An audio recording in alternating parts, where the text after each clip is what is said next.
Welcome to Habeas Treasures, where I try to decipher this book, There's Treasure Inside by Jon Collins Black, in order to find one of the 5 hidden treasures. On today's episode, I'll be continuing my breakdown of the Pokemon Box chapter, and specifically why I think Pokemon gyms are a part of the solve. Let's begin. Alright, so what is a Pokemon gym? It's a place where Pokemon trainers can go to improve their Pokemon battling skills, as well as challenge other trainers to battles. This combination of a place to train and a place to battle reminds me a lot of a boxing gym. So I started thinking that if the box is hidden in an urban location like New Orleans, maybe there could be some boxing related clues in the book that could lead us to a gym location. Well, in chapter 15, in part 1 of the book, after the story about Wilma Rudolph winning gold medals at the 1960 Summer Olympics, the author closes the chapter by mentioning the famous boxer Muhammad Ali, who also won a gold medal at the same 1960 Olympics. Now, Muhammad Ali is famous for the phrase, float like a butterfly, sting like a bee, which in the Pokemon world has been co-opted by some to be float like a butterfree and sting like a beedrill. Now, the reason I bring this up is that Jon Collins Black, the author of There's Treasure Inside, released a series of poems on Medium a few months before the treasure book launched. These poems all have names that are similar to the treasure boxes. For instance, here is the poem he released called Pokemon. Wondrous creature, small and bright, emerging from the morning light, elongated body, striped in green, darting swiftly, rarely seen. Lingering near flowers, it feeds, enjoying nectar, fulfilling needs. Now, if you take the first letter of every line of the poem, you get the name of the Pokemon Weedle. And if you train a Weedle long enough, eventually it evolves into the Beedrill. Now, maybe it's a coincidence, but I also couldn't help but notice that the line in the middle of the poem, darting swiftly, rarely seen, goes along with the rest of the float like a butterfly, sting like a bee quote from Ali, which ends, you can't hit what your eyes don't see. And one more potential coincidence, the Ali mention in the treasure book occurs at the end of chapter 15, and 15 also just happens to be the Pokédex number of the Beedrill. So there's that possible connection. Okay, well at this point, you're probably wondering, are there other references to boxing or gyms in the Pokemon Box chapter itself? Well, good news, there are. On page 214, the author describes the details of the most expensive Pokemon card in the treasure, the 1999 Charizard Holo First Edition. He writes, the Charizard card in the first edition was shadowless, meaning that there was no drop shadow in the art box on the right side of the card.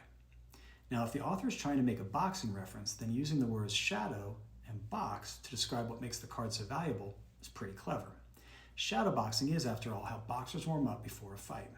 And then there is the identity of the Wise Golem, who in the story has a great idea of where to hide the treasure. Originally, as I covered on an earlier video, I thought this was Leonardo from Teenage Mutant Ninja Turtles because the Pokemon Golem looks a lot like a jacked up turtle on steroids, and I think that the Greninja is Master Splinter from the show. Well, still a possibility, but here's another option that relates to boxing. Now, a Golem is somewhat unique in Pokemon because the name Golem is also an actual creature that appears outside the Pokemon universe. For instance, you have Gollum from Lord of the Rings, and you also have the Golem monster from Jewish folklore. That Golem is made of clay and can be animated by writing a word on his forehead. These Golems have become very popular in modern pop culture and often appear in TV shows and movies. So this brings us back to Muhammad Ali. Originally, Ali's name was Cassius Clay. He changed it to Muhammad Ali when he joined the Nation of Islam. Now, if you combine his names, you can get Muhammad Clay. And for purposes of the Pokemon Box story, this could represent Muhammad, the wise founder of Islam, and clay being a reference to the material that the golem is typically made of. Now, I like this personally because one of the characteristics of Pokemon naming convention is to mash up multiple things into something new. Just look at the first creature in the Pokédex, Bulbasaur. It's a combination of a plant bulb and a dinosaur. So forming Wise Golem from a mashup of Muhammad Ali's two names kind of fits in a Pokemon sort of way. And if the Wise Golem is Muhammad Ali, then it would make sense that his great idea of where to hide a Pokemon box could be a gym, especially since gyms hold such significance in Pokemon, and Ali often referred to himself as the greatest. Great idea. See what I did there? All right, so what other boxing references in the Pokemon chapter might lead us to the treasure box? Well, I think the author might have chosen to include some of the Pokemon in the chapter as boxing symbols. Here's what I mean. Take a look at Ladybug.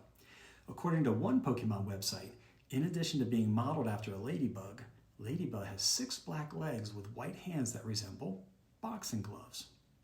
And Heracross has a boxing punch right in its name, the cross. And what about the Pheromosa, who is in the midst of everything? Well, the Pheromosa is a fighting type Pokemon who looks like a fashion model. Now this mashup could be a boxing ring girl. After all, in between rounds, they walk around in the middle of the ring or in the midst of everything. Okay, so if you believe with me for a second that gyms and boxing, and specifically Muhammad Ali, has something to do with the final hiding spot of the treasure, what could the connection be? Well, in September of 1978, Ali came to Louisiana to fight a rematch against Leon Spinks at the New Orleans Superdome. The fight was billed as the Battle of New Orleans. Ali went on to win the match and regain the heavyweight championship of the world for a record-setting 3rd time. This match turned out to be the final win of Muhammad Ali's boxing career. And in potentially another tie into the Pokemon story, remember how the author starts the story by stating his age as 5.5 at the beginning of the road trip? Well, assuming we use his actual birth date of January 1973, the author would have been roughly 5.5 at the time of the Ali Spinks fight. All right, let's do a recap.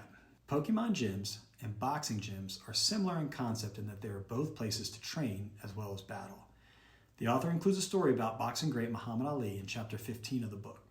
The author published a poem called Pokemon that appears to be about a Weedle in its evolved form Beedrill. The Beedrill resembles a mashup of Ali's famous quote, "Float like a butterfly, sting like a bee," and the Beedrill's Pokédex number is 15, the same as the chapter number that features the Ali story. Similarly, if you mash up Ali's 2 names, Cassius Clay and Muhammad Ali, you can make the connection to the Wise Golem that has a great idea about where to hide the treasure box. Also, some of the Pokemon references in the chapter could be boxing themed, like the shadow on the art box of the Charizard card, the boxing gloves on the Ladybug, the name of the Heracross, and the identity of the Pheromosa.